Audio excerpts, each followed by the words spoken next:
Kumusta mga kaibigan?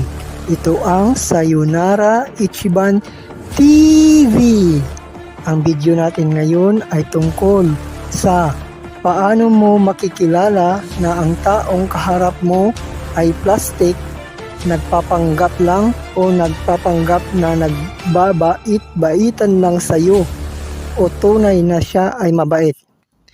Pero bago tayo magsimula, kung bago ka pa lang sa channel ko, paki-click ang subscribe button para lagi kang updated sa aking susunod na videos.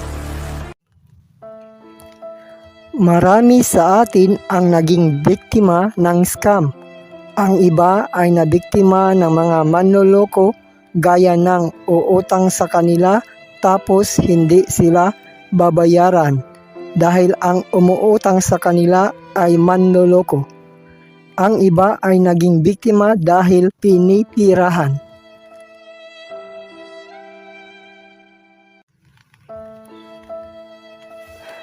Para malaman mo na ang isang tao ay nagpapanggap na nagbabait-baitan lang o tunay na siya ay mabait, ito ang mga dapat gawin mo.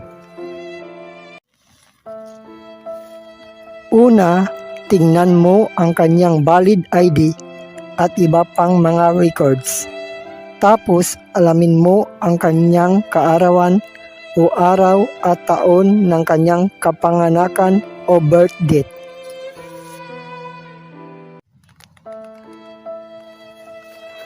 Kagaya nito, si Jaime Kyugi ay isinilang noong August 24, 1947.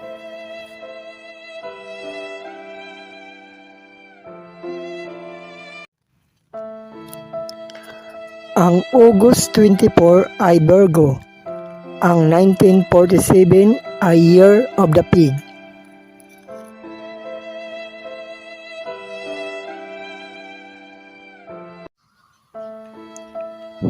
Pumunta sa Google at i-search ang Virgo Pig personality.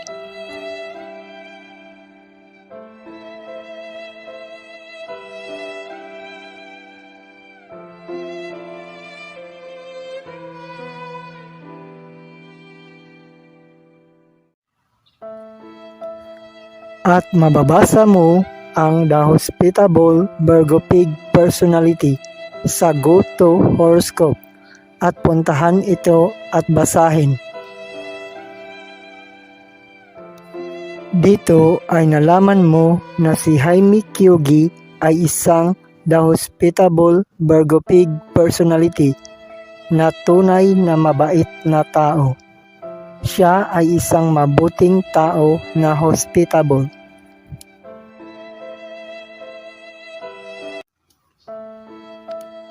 Mag-search muli sa Google at i-search ang August 24 Horoscope Famous Birthdays.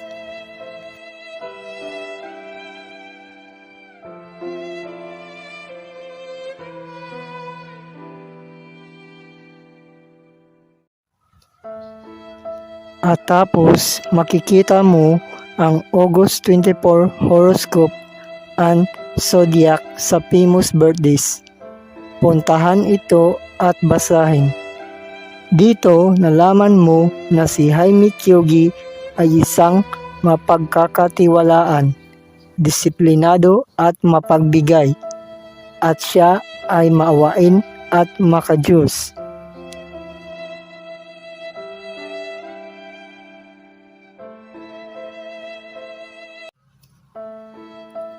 At i-search muli sa Google ang Year of the Pig www.chinesezodiac.com at mababasa mo ang Year of the Pig Chinese Astrology Pig sa chinesezodiac.com.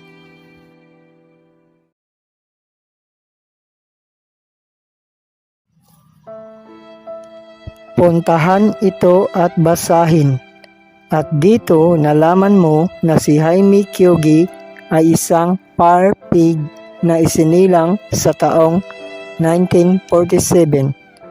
At mababasa mo na si Jaime Kyugi ay bagay na maging leader o politiko dahil siya ay mabait, maawain, hospitable, makajos at hindi kurakot.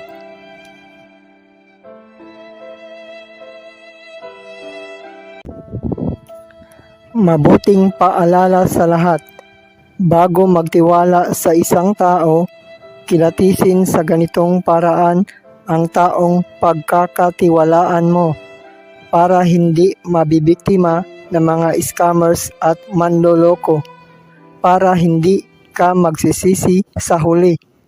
At sa araw ng eleksyon, kilatisin sa ganitong paraan ang iboboto mong kandidato o politiko para malaman mo agad kung sino ang tunay na mabait at sino ang nagpapanggap lang at sino ang kurakot na nagpapanggap na mabait.